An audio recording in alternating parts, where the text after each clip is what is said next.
We are very familiar with the parable of the sower, or as some of us might like to call it, the parable of the four types of soils.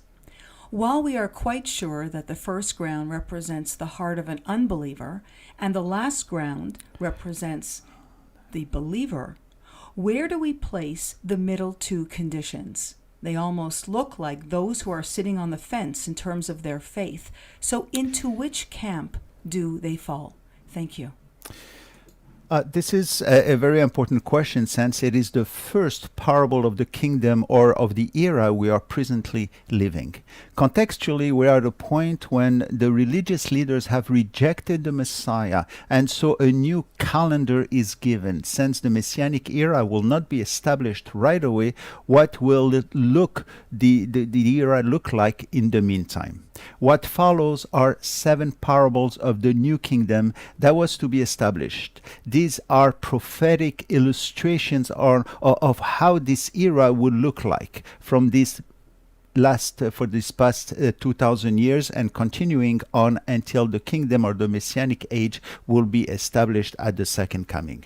The parable of the sower, the first one you are referring to, sets the precedence concerning the spiritual condition and choices men and women will make during this period of time when they would be face to face with the offer of salvation. So the parable is given in Matthew 13 verses 3 to 9, and the explanation of the parable is given later in verses 18 to 23. I will sum up the parable for you. In this parable, the sower is Yeshua himself. The seed is the word of God, and the soils represent the condition of the heart of man and woman. And here we find 4 types of soils, or 4 general conditions of the heart or soul of man. So the first one is a non-receptive soil at all, for the seed fell on the side of the field, and this gave the birds great opportunity to snatch it up and to devour it. We read that in verse 4, and he sowed, some seed fell beside the road, and the birds came and ate them up. And Jesus explains this parable in verse 19, or this soil. He says, when anyone hears the word of the kingdom and does not understand it, then the wicked one comes and takes it away, what was sown in his heart. This is he who received seed by the wayside. This is what happens when we proclaim the word of God. The wicked, that is Satan and his demons, will work very hard to remove it, and here they succeed. The second group or condition of the heart is one which has not been worked properly on, let's say, or perhaps too difficult to dig out, for it were there were many stones, and the seeds could not find room for their roots, so it died. Jesus explains it by saying in verses 20 to 21, but he who received the seed on stony places, this is he who hears the word and immediately receives it with joy. Yet he has no root in himself, but endures only for a while. For when tribulation and persecution arises because of the word, immediately he stumbles. Okay, these are the ones who initially gave their lives to Yeshua without counting the cost. They thought that by accepting the Lord, they were entering the Garden of Eden without the serpent. Yet, because they are not rooted and grounded in the Word of God, when persecution arises, they cannot understand it and they just live. Now, but these are believers, or are they not believers?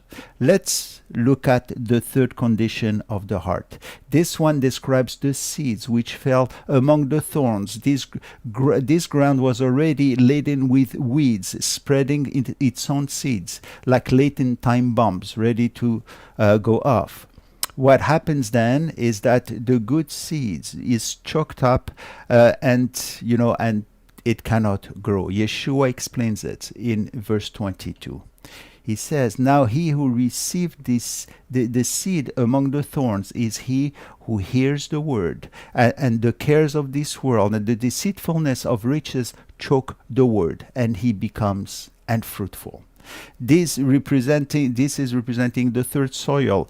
It is a better soil, but here again the weeds are sucking out all the essential nutrients. Jesus speaks of the deceitfulness of riches which chokes the word of God. Are these believers or non-believers, or are they both? Before we try to answer this question, let us look at the fourth ground, and the response of the heart is a good one. Here the seed will grow as it should. Look at verse 23. But he who received the seed on the good ground, and he who hears the word and understands it, he indeed bears fruits and produces some 100-fold, some 60, some 30. These are the ones who hear the word, who takes it in, who believe it, and are so blessed in producing these many fruits which are fit for eternity. So these four soils represents four conditions of the heart, yet only one really produces great fruits. The first we know speaks of non-believers. The last we understand it speaks of believers. Now what about the two middle ones? And this is where your question lies.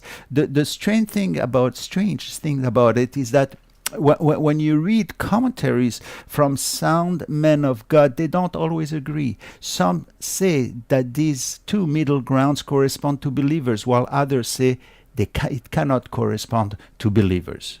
Who do you think these two groups represent? Perhaps both.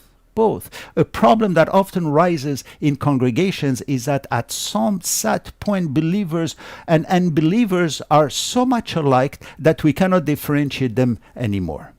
And it is not, in fact, our responsibility to determine who is the believer and who is not. The fruits they produce will eventually expose their true identity. So then all these commentators are right in a sense, for they see these two groups from different angles. Our response to these two middle groups should be based on our understanding of the next parable, the wheat and the tares. There Yeshua explains that in today's churches you will find both believers and unbelievers side by side. Our responsibility again is to follow through with 1 Corinthians 13, which encourages us to believe all. So we start by believing everything. So the second and third soil or condition of one's heart may also, and very often does, represent a passing stage for believers. But in time, we pray they come out of it and their fruits be exposed. There's so much more on this parable. If you desire to go further, you can go to our study on Matthew 13 on our website. If you desire the written text, you can ask for it.